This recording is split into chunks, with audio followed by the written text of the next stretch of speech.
Hola chicos, buenos días. Vamos con la clase de hoy martes en la que tenemos que corregir el ejercicio 1 del último día que nos quedó pendiente, la última clase, que es sobre el cálculo de las áreas de las partes coloreadas de esas figuras. El ejercicio se encuentra en la página 195 del libro. Y ahí tenéis las soluciones en pantalla. Principalmente, pues lo que es más importante es definir una estrategia eh, para ver cómo calcular el área que nos pide, el área que viene coloreada en cada una de ellas, ¿vale? Entonces aquí pues nos fijamos que tenemos en el apartado A, por ejemplo, nos fijamos que tenemos un círculo, ¿vale? Tenemos un círculo completo del que luego le hemos quitado varios trozos. Entonces lo principal es que a esos círculos, si calculamos el área del círculo grande como pi por r al cuadrado, tendríamos esa área, pero luego hay que quitar las partes que hay en blanco. Hay dos circulitos pequeños de los cuales podemos saber su radio, puesto que esta longitud, la longitud de este eje de la elipse que hay en el centro son 6 centímetros y como el diámetro de la circunferencia son 10 centímetros, nos quedarán 4 centímetros a repartir entre los diámetros de las dos circunferencias pequeñitas. Lo que significa que cada una de estas circunferencias tiene de diámetro 2 centímetros, por lo tanto el radio será 1 centímetro. Calculamos el área de un círculo pequeño, sería pi por r al cuadrado, 3,14. Tenemos también que tener en cuenta que son dos circulitos pequeños los que tenemos de esa área. Y luego con la fórmula del área de la elipse, que venía ahí en la parte de teoría, pues calculamos el área de la elipse. El área de la elipse tenemos que tener en cuenta las longitudes de los dos ejes. El primero, que es este, son 6 centímetros y el otro que coincide con el diámetro de la circunferencia serían 10 centímetros, ¿vale? Teniendo en cuenta eso, habría que coger la mitad de cada uno de los dos ejes, sería la mitad del de 10, 5, la mitad del de 6, 3. Pi por 5 y por 3 nos daría el área de la elipse. Una vez que tenemos las áreas de todas las figuras por separado, pues a la parte coloreada será la del círculo total, menos los dos circulitos pequeños, menos la elipse. Y ya tenemos el área de la parte coloreada. En el apartado B hay que hacer la de un sector circular que tenga de amplitud 120 grados y que tenga de radio 6 centímetros. Entonces calcularíamos como todo el abanico que viene ahí. Después hacemos lo mismo, pero solamente de un círculo, que aunque tiene también 120 grados de amplitud el arco, el radio sería de 4 centímetros. Calcularíamos el área de la parte que hay en blanco y al restar el abanico total menos la parte del abanico que hay en blanco nos daría la parte que hay en marrón. En el apartado C y en el apartado D tenemos esas parábolas. Entonces tenemos la fórmula para el cálculo de la parábola. En el apartado C, como es una parábola completa, pues la tenemos con las medidas que hacen falta, que son pues las de los dos ejes también de esas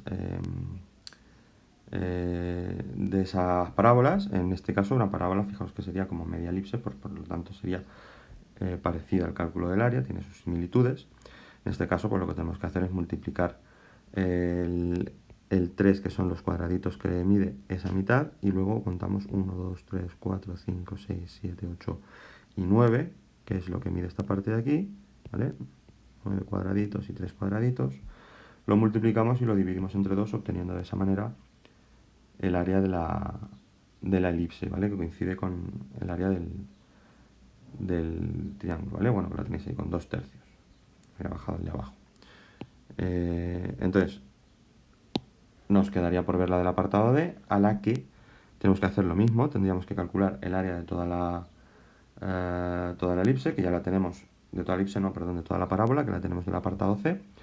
Y luego le tenemos que restar un triángulo, ¿vale? Lo dividimos entre 2 y obtenemos la mitad de la parábola, y luego calculamos el área de este triángulo que estoy haciendo yo en azul, que tiene de base 3 y de altura 9, pues 3 por 9, 27, entre 2, 13,5.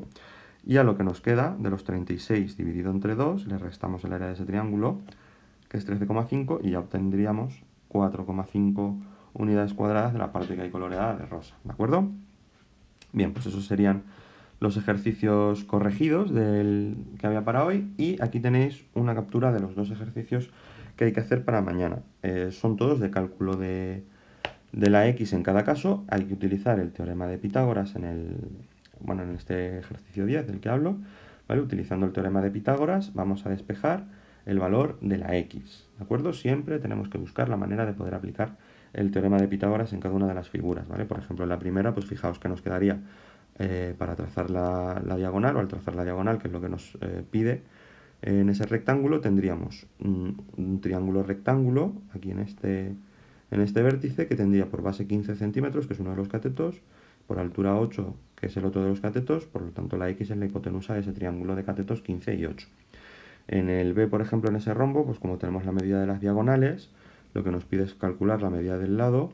Si cogemos uno de esos triángulos, que es rectángulo aquí en el centro, este lado de la altura mediría la mitad de la diagonal de 10, es decir, mediría 5, y este lado de la base mediría la mitad de la diagonal de 24, es decir, mediría 12. ¿De acuerdo? Pues con el teorema de Pitágoras, x, que sería la hipotenusa también de ese triángulo, calcularíamos la medida. Y así con todos, ¿vale? Todos tenemos que plantear un triángulo rectángulo y mediante el teorema de Pitágoras llegar a la solución de x. Es bastante fácil. Luego en el 21 nos pide el cálculo del área, de las zonas coloreadas, ¿vale? Pues parecido al que hemos hecho antes, pero con diversos polígonos. En el primero pues tenemos la medida de la diagonal de un cuadrado, tener en cuenta que aquí podemos utilizar el teorema de Pitágoras y que cada uno de los lados son iguales, porque como es un cuadrado solo tendríamos una incógnita, es decir, tendríamos que la hipotenusa al cuadrado es igual a cateto al cuadrado más cateto al cuadrado, es decir, que 100 es igual a 2L cuadrado, y de ahí podemos sacar la medida de L, del lado del cuadrado. Una vez que tenemos el lado del cuadrado, haríamos lado por lado y ya tendremos el área de ese cuadrado, ¿vale? Las fórmulas las tenéis también el área de los diversos polígonos en la parte de teoría del tema. Por ejemplo, para los trapecios regulares sería base mayor más base menor por la altura entre 2. Bueno, pues ya sería ir revisando las fórmulas de cada una de las figuras y obteniéndola. Aquí en este caso tenéis que descomponer la figura rosa en varios triángulos. En concreto en 2 triángulos, se puede hacer descomponiéndola solo en 2. Pues aquí al cuadrado hay que restarle lo de los 2 triángulos que nos quedarían aquí. En fin,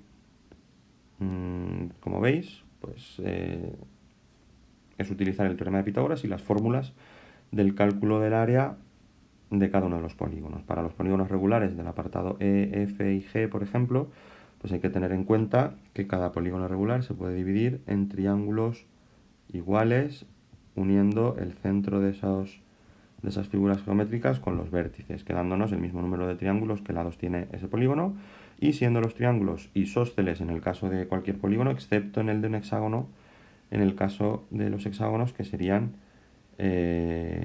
triángulos equiláteros. Conociendo esas propiedades, pues no es tampoco difícil el ejercicio, ¿de acuerdo? Y nada más, eso sería todo por hoy. Tratar de hacer esos 2 ejercicios.